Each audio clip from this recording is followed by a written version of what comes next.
서울 신림동의 한적한 뒷골목. 오래된 골목시장 끝자락에 해장국 진국집이라는 허름한 국밥집이 있었습니다. 간판은 낡았고 국물 자욱한 창문에는 알바 구함, 숙식 가능이라는 A사 종이가 테이프로 붙어 있었습니다. 이 가게의 주인은 올해로 72세가 된 이옥순 할머니였습니다. 남편은 20년 전 간암으로 세상을 떠났고 외동딸은 결혼 후 미국에 이민을 가버렸습니다. 딸과는 간혹 카카오톡 영상 통화를 했지만 손주의 생일을 몰라 엉뚱한 날에 입금한 적도 있을 만큼 서로 멀게 느껴졌습니다. 가게는 30년 넘게 지켜온 삶의 터전이었고 이곳이 그녀의 세상 전부나 다름없었습니다. 손님은 점점 줄어들었고 무릎이 성치 않아 장보는 길도 버거웠습니다. 이젠 접어야 하나? 그렇게 생각하던 찰나 그날 그 청년이 찾아왔습니다. 알바 하겠습니다. 숙식 필요합니다. 서툰 한국어로 더듬더듬 말을 잇는 청년은 키가 크고 눈망울이 깊었으며 가나 출신이라 했습니다. 이름은 제롬. 27살, 한국엔 일하러 온 지 2년째라 했습니다.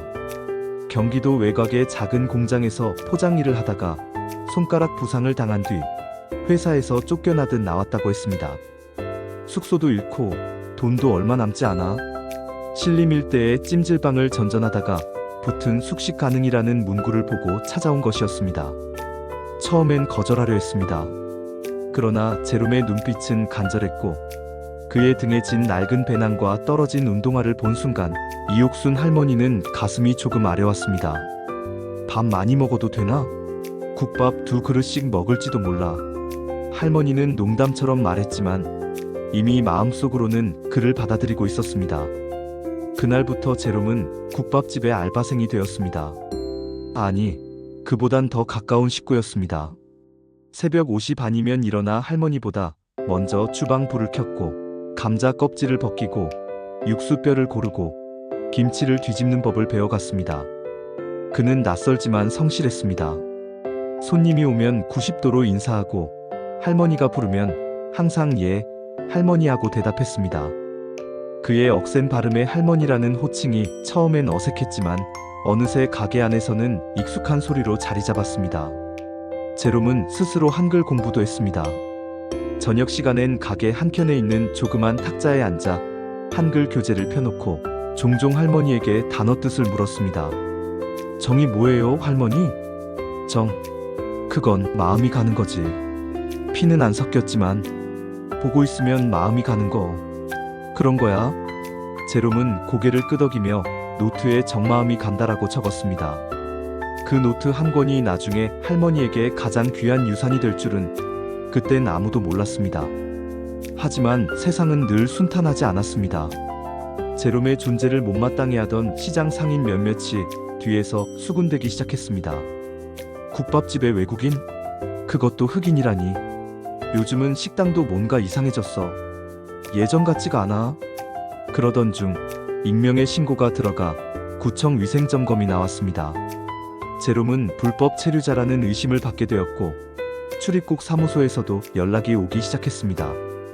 이옥순 할머니는 그날 밤 아무 말 없이 담배를 피우며 앉아 있었습니다. 그녀는 평생 담배를 하지 않았지만 남편 장례 후 처음 물린 담배가 그날 또다시 손에 쥐어졌습니다. 제롬아, 내 할머니 도망가도 돼? 근데 나는 네가 여기 있어줬으면 좋겠다. 내 국밥도 내 하루도 네가 있어서 괜찮았거든. 제롬은 그 말을 듣고 조용히 할머니 앞에 무릎을 꿇었습니다. 저 한국에 더 있고 싶어요. 할머니가 가족 같아요.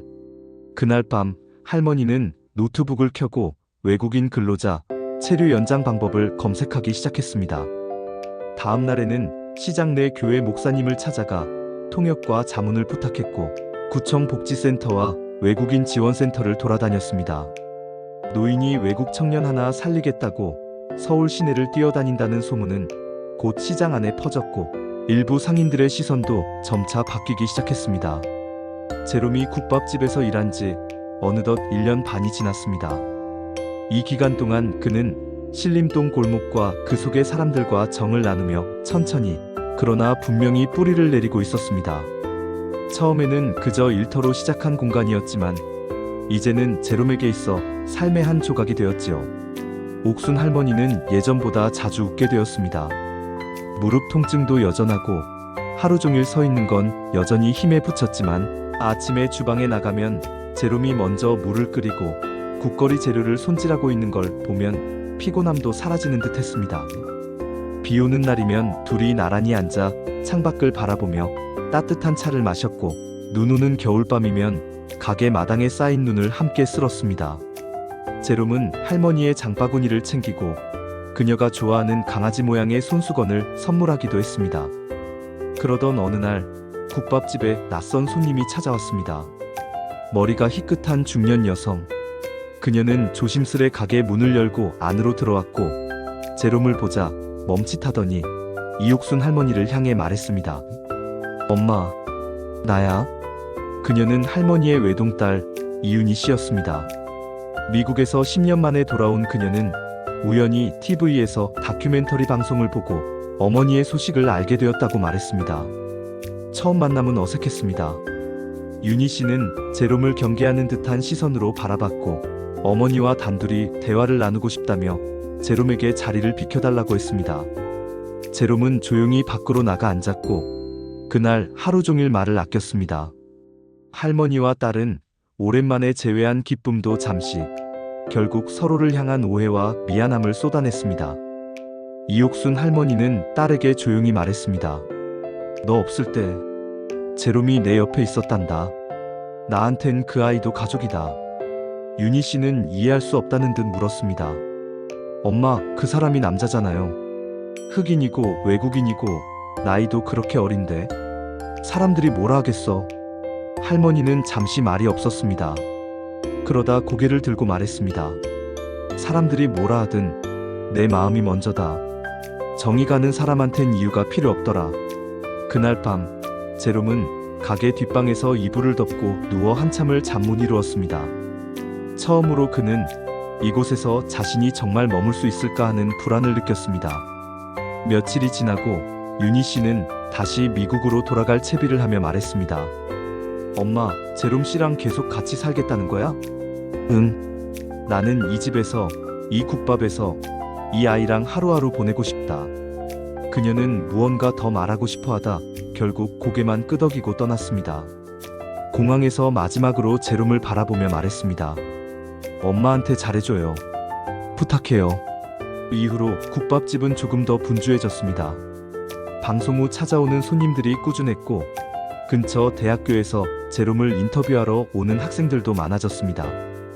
그는 한국어 실력이 놀랄 만큼 늘었고 직접 만든 영어 자막 국밥 레시피 유튜브 채널도 개설했습니다.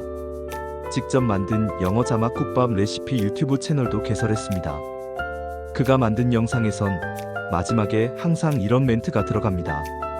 이 국밥엔 정이 담겨 있어요. 그 정은 이옥순 할머니에게 배운 거예요. 가을이 깊어지던 어느 날 할머니는 갑작스런 복통으로 병원에 실려갔습니다. 검사 결과는 담낭에 종양이 발견됐고 의사는 정밀 검사를 권유했습니다. 제롬은 그녀의 손을 꼭 잡고 말했습니다. 할머니, 무서워하지 마요. 내가 있어요. 절대 혼자 안 둘게요. 그날 이후 그는 병원 진료를 동행하고 약을 챙기고 가게 일도 전보다 더 열심히 했습니다. 할머니는 약한 웃음을 지으며 말했습니다. 제롬아, 만약 내가 떠나도 너는 너 삶을 살아야 해. 이 국밥집도 정이 담긴 내 요리도. 제롬은 고개를 젓고 눈물을 삼키며 말했습니다. 할머니, 그땐 내가 이 집 지킬게요. 꼭이요. 국밥집의 불빛은 오늘도 따뜻하게 골목을 밝히고 있습니다. 계절은 또 바뀌고 사람들은 여전히 따뜻한 한 그릇을 찾아 이곳을 찾습니다. 그 속엔 제롬의 웃음, 그리고 할머니의 손맛, 그 무엇보다 정이 담겨 있습니다. 이야기는 아직 끝나지 않았습니다. 지금도 어딘가에서 서로 다른 두 사람이 마음으로 연결되는 순간이 또 다른 이야기를 만들어가고 있을 것입니다. 이 이야기는 사랑에 대한 새로운 형태의 정의를 묻습니다. 나이도 국적도 피부색도 다르지만 두 사람은 서로에게 따뜻한 그릇이 되어 주었습니다. 사랑은 꼭 청춘의 전유물이 아닙니다. 누군가를 있는 그대로 바라보고 받아들일 때 그건 이미 사랑일 수 있습니다. 이 이야기는 사랑에 대한 새로운 형태의 정의를 묻습니다. 나이도 국적도 피부색도 다르지만 두 사람은 서로에게 따뜻한 그릇이 되어 주었습니다. 사랑은 꼭 청춘의 전유물이 아닙니다. 누군가를 있는 그대로 바라보고 받아들일 때 그건 이미 사랑일 수 있습니다. 감사합니다.